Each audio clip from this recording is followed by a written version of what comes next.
The Quiet Man, a Psychological Drama, Part 1, The Silent Stranger. He arrived before the sun, just as the pale light broke through the morning haze. There was nothing extraordinary about the way he walked, measured, steady, unobtrusive. No flourish, no sound louder than the gravel crunching beneath his worn boots. He moved like a man with a rhythm known only to himself.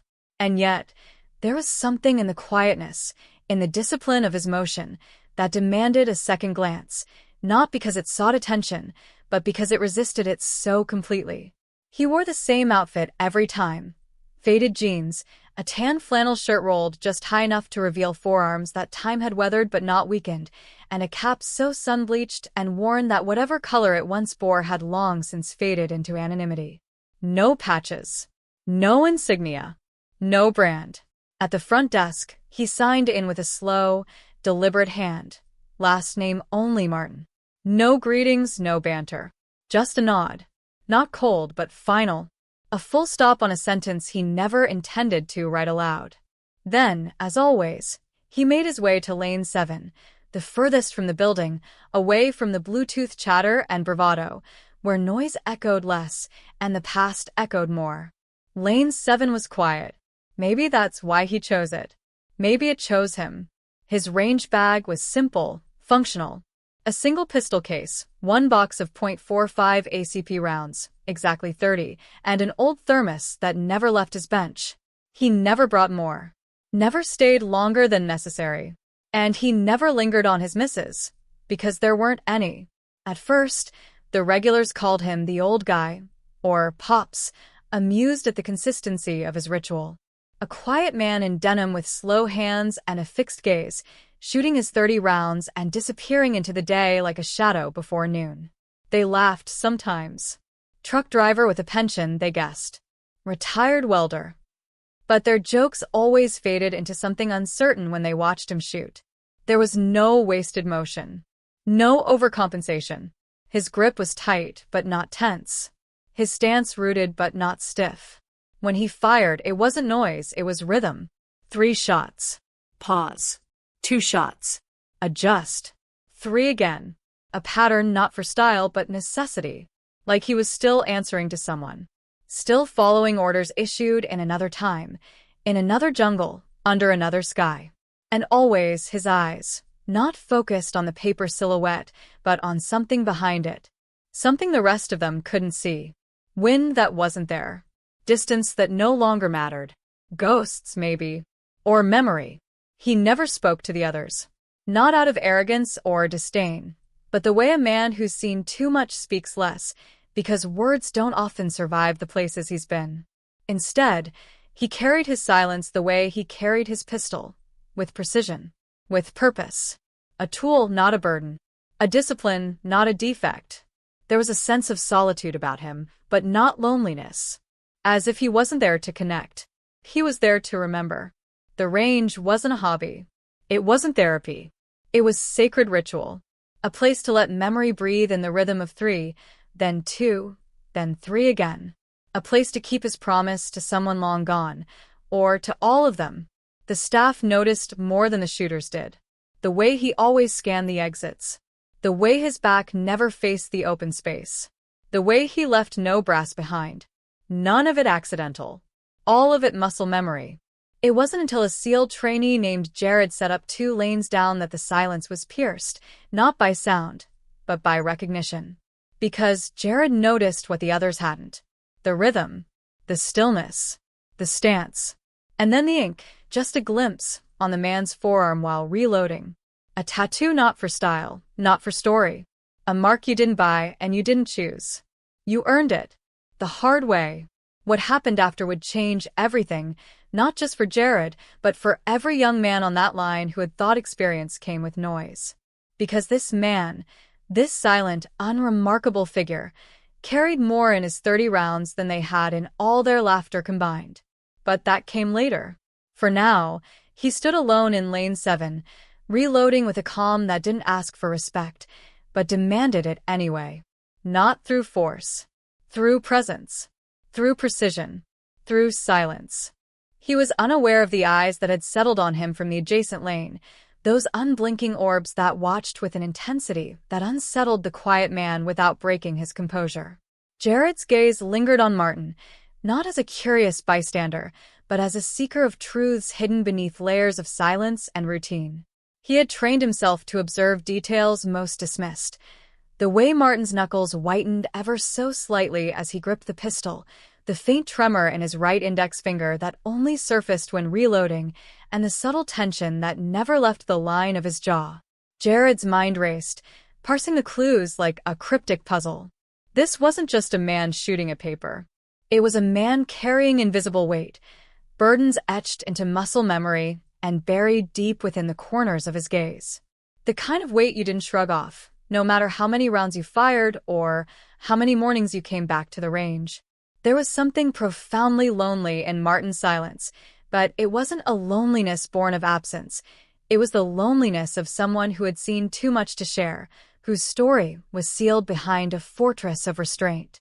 Jared felt a pull, an instinctive urge to breach that fortress, to find the story behind the motion, the meaning behind the ritual.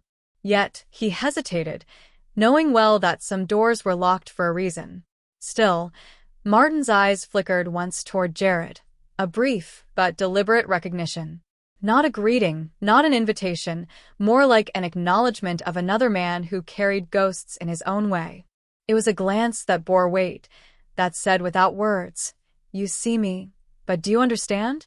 Jared swallowed, feeling the sudden weight of that silent challenge. The range's usual clamor faded into the background noise of his own thudding heart. This was no ordinary encounter.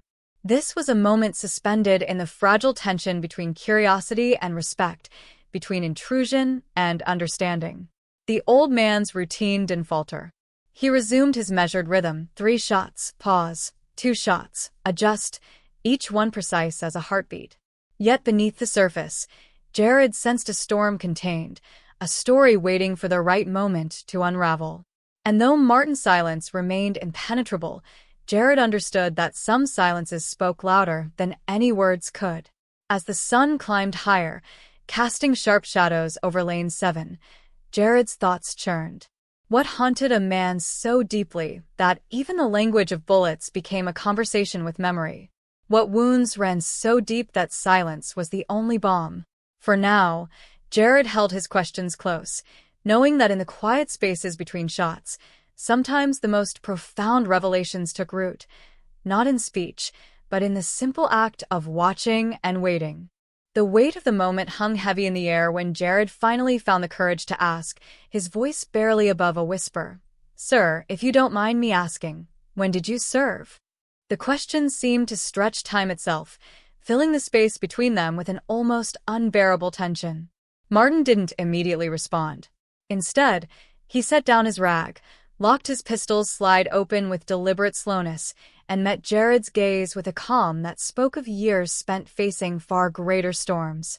6 to 74, he said finally, the numbers falling like stones into a silent well. Recon. Southeast Asia.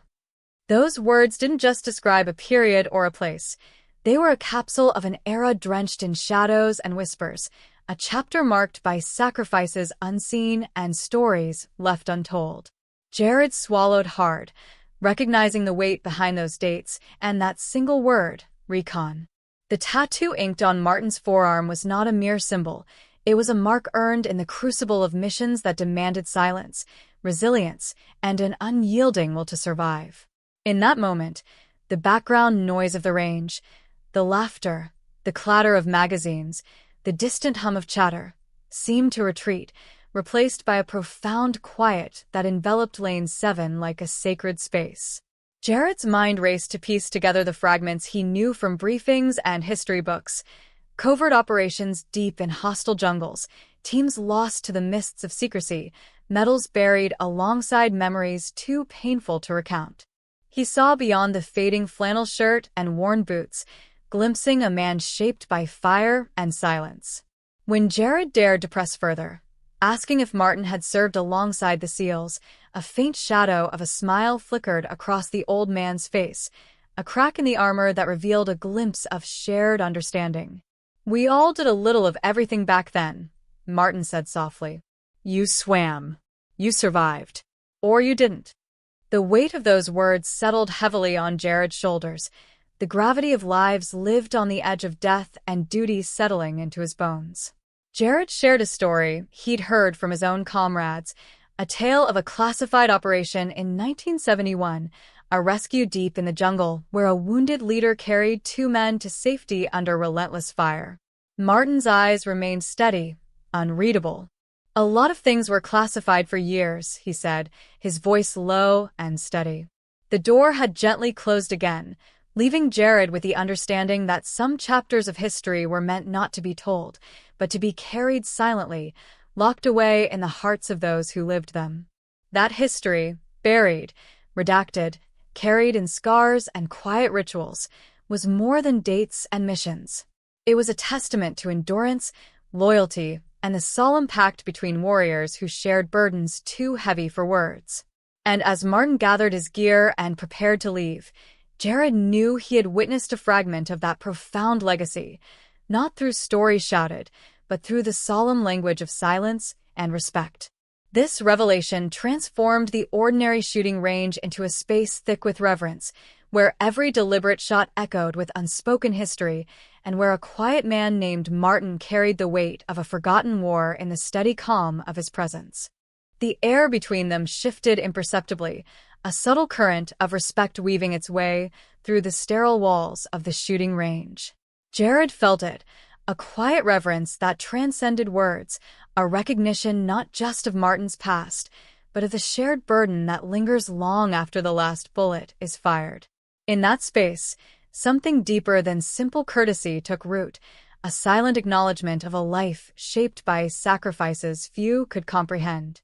Martin moved with the practiced calm of a man who understood the fragility of peace, each motion deliberate and unhurried as he gathered his gear. Jared watched, the weight of unspoken stories settling like dust in the sunlight. It was as if the very act of packing away a pistol echoed the closing of chapters that could never be reopened. The lingering scent of gunpowder seemed to carry whispers of battles fought, not only on distant battlefields but within the recesses of the mind. Without consciously deciding, Jared found himself reaching into his own bag, fingers brushing against the cool metal of his sidearm. It was a small gesture, but one charged with meaning. They were connected, not just as shooters or veterans, but as men tethered to the invisible scars that time neither healed nor erased. Jared's eyes met Martin's again, this time with something softer, an offering of understanding, a wordless truce between two souls forged in different fires, but sharing the same unspoken language. Martin's gaze held a flicker of acknowledgement, a silent nod that conveyed more than any exchange of words could. There was a quiet dignity in that moment, a shared respect that bridged the distance of years and experiences. Jared realized this was not about heroism or recognition. It was about honor, the kind that persists in small acts, in the patient endurance of memory, and in the simple presence of someone who sees without judgment. As they prepared to leave the range, the atmosphere felt charged with an invisible bond. Other shooters continued their routines around them, but Jared and Martin moved through a different reality, one shaped by reverence and understanding. It was a connection forged in the crucible of silence, a testament to the enduring power of respect that transcends generations and stories left untold. Walking side by side toward the exit, Jared's heart carried a quiet resolve. He would carry this encounter with him, not as a burden, but as a sacred thread woven into the fabric of his own journey. In honoring Martin's silence, Jared found a deeper sense of purpose, a commitment to hold space for the stories that refuse to be spoken aloud but remain etched in the souls of those who live them. The shooting range faded behind them, its echoes mingling with the lingering weight of shared respect, a silent promise that some battles are fought long after the guns fall silent, and some connections are forged not in words, but in the quiet understanding between two men who see beyond the surface. The room was dim, shadows pooling in the corners as Martin carefully cleaned his worn pistol, each stroke measured and deliberate. The silence stretched, thick and heavy, not empty, but full of memories too fragile to speak aloud. Outside, The world bustled unaware. But here, in this small, guarded space, time slowed to a reverent crawl. Jared watched him, sensing the invisible weight carried in every gesture, every quiet breath. Martin was a man shaped by wars fought not just on distant battlefields, but within his own mind. Battles waged in silence, away from applause or recognition. There was no boastfulness, no desire for accolades, only a profound, almost sacred humility. "I never asked," Jared finally said, voice low, breaking the silence. "How do you carry it all? The memories, the losses, the silence." Martin paused, his gaze distant but steady. "You don't," he replied simply. "Not really. You learn to live alongside it. To honor those who didn't come home by living well, quietly, without fanfare. That's the real victory." The words hung between them, a solemn truth that transcended the noise of everyday life. Jared felt a deep stirring, an understanding that true honor often dwells in the unseen, in the small acts of remembrance and resilience that go unnoticed by the world. As Martin packed away his gear, there was no grand farewell, only a nod, a shared glance heavy with unspoken respect. Outside, the sun dipped low, casting long shadows that seemed to stretch toward the horizon, embracing the silent hero in their fold. Jared walked away with a newfound reverence, carrying with him the quiet legacy of a man who chose to honor sacrifice not with words, but with the solemn dignity of a life lived in humble remembrance. The greatest tribute, he realized, was not in loud accolades, but in the silent promise to never forget. As Martin disappeared into the fading light, the quiet left behind felt almost tangible, wrapping around the range like a soft, unspoken vow. Jared stood there, the weight of the coin still nestled in his palm, its cold metal pressing into his skin a stark reminder of the unvoiced stories carried by men like Martin, stories etched not in books or medals, but in the deep recesses of memory and silence. In that moment, Jared realized that some truths are not shouted from rooftops, but whispered in the spaces between bullets, in the measured cadence of a slow reload, in the patient stillness of a man who has earned the right to be unseen. The silence wasn't absence, it was presence. A presence so profound that it demanded respect without demanding recognition. It was a reminder that valor does not need a spotlight, and sacrifice often thrives in the shadows. As the day drew to a close, Jared's mind replayed Martin's words, "You'll know when it's your time to go quiet. Until then, earn it." The challenge was clear, the burden heavy, yet somehow sacred. To earn silence was to carry forward a legacy of quiet strength, of enduring courage that transcended time and noise.